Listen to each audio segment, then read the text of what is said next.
Love, understand, validate. Love her. Love, understand, validate. Love her. Love, understand, validate. Love her. Love her, understand her, validate her. I'm Charlie Mack. I call myself the servant, the big brother of Philadelphia. More notable, I'm responsible for one of the biggest groups, the biggest R&B group in history, Boys and the Men. I discovered Boys and the Men.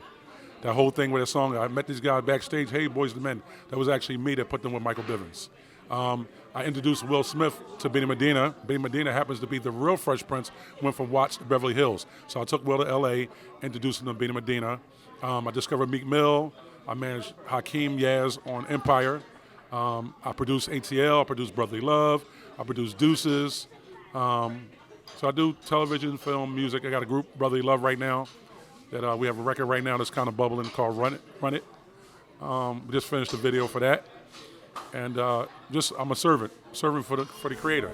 And happily married? And happily married, absolutely. Okay, so, I got seven wonderful children. 5 daughters, 2 sons, and 3 grandkids. Okay, well, where I'm going with this. Yeah, I got to ask you relationship advice because I was watching the 444 documentary. Yes, and that was. Let me tell you about Will's. Will put a 99 on a 1, just so you know. Charlie Mack. All my bad ideas about women I got from Charlie Mack. He got ideas about everything. And he was like, man, I'm telling you. This is how a date gotta go. You take him out, right? You take him out. And the first thing you do is you take him to, a restaurant. You get like an appetizer at one spot. You get the appetizer at one spot, right? Then you go to another spot for the main course. Then you go to another spot for the dessert, right? So you move from one spot to the next. So you take them out because they ain't never seen no shit like that.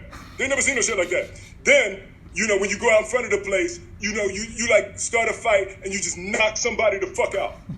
If you knock somebody the fuck out in front of a woman, she gonna love you forever. I'm telling you, you can do it or not, but that's how you get them. Because he sent it to me before it actually got posted. I said, if I had done that, it would have been really, really G on my side. For me to take a girl and go get her an appetizer at one restaurant, then the main course at another restaurant, and then the dessert at another restaurant. That really made me kind of G.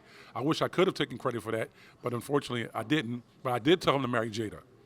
And I did tell him yesterday, I'm saying that other couple girls that he wouldn't be with the other couple girls. So I did give him advice about women, but he didn't give me credit for Jada. So again, Will, you should have told that story too. If you're gonna tell it, you gotta tell it all. Don't tell half truths. You know what I mean? Although, again, I didn't say all that stuff that you said, but we love him. Most of the time when Will would get a girlfriend, he would bring his girlfriend to me, all the way up to Jada. And of course, I would tell him, I say, this girl right here you're gonna be with for a month, this girl you're gonna be with for 2 months. I actually told him about Cherie. Unfortunately, I did tell him, I said, y'all gonna be together for 2 years, they were together for 16 months. But when I met Jada, I told him, I said, that's the one. And I think because Will was from the inner city, but very, very, he was upper middle class, I think he wanted somebody more so like in the realm of where he grew up at and kind of his vibe. You know what I mean? But Jada was from the inner city of Baltimore. She was hood, but she had substance. And I love that. I thought the realness was what he needed. And so she tapped into that. She gave him some substance. And so I felt like that would be ideal for him. And so we've been good since then. And here we are, this December 31st will be 20 years that they've been married. 97. So what kind of advice would you give him? I mean, back in the day, there's tons of women. Today? Back in the 90s. Yeah.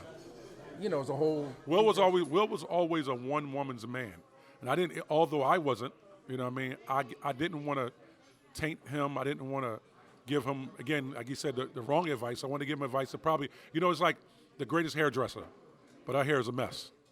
So that's who I am. You got Dr. Phil. I'm Dr. Phil Good. Mark Pitts calls me Obi Mack Kenobi.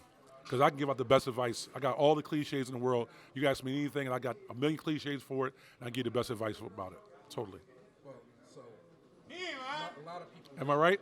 Am I right? Am I right, Fatin? Well, they say chivalry is dead. Yeah. How much do you romance a woman in this day and age of independence? Well, you know what? And Tinder. For me, I'm really. It's weird with me because I'm not a romantic, but I can be romantic. I can romance a woman, but I'm not romantic, but I can romance a woman. I have it in me. It really is about my vibe. So I'm an energy person. It's really about I'm like universe, energy, connect. You know what I mean? I'm not I'm not a traditional person. I'm not gonna do something because everybody do it. I don't believe in holidays. I think every day. Like I think that, you know what I mean? I love you every day. So I can't give you candy and roses today. Why do I have to do it on February 14th? Every day I love you. So you telling me one day out of the year, I got to acknowledge that. Why can't I acknowledge it 364 days and not acknowledge it that one day? Right, but in that getting to know you phase, do you go all out? Yeah. Oh, well, I'm saying again, it's more a vibe. I don't have one set rule about anybody. I'm intrigued by the female. I'm intrigued by what makes her laugh, what makes her cry. Study her. I think I do well with that, you know what I mean? But I failed at times too. But I failed, I'm saying, not out of necessarily, I'm saying intentional. It's just, again, I'm saying I don't know what the universe is how they're going to move us. And I move with the universe.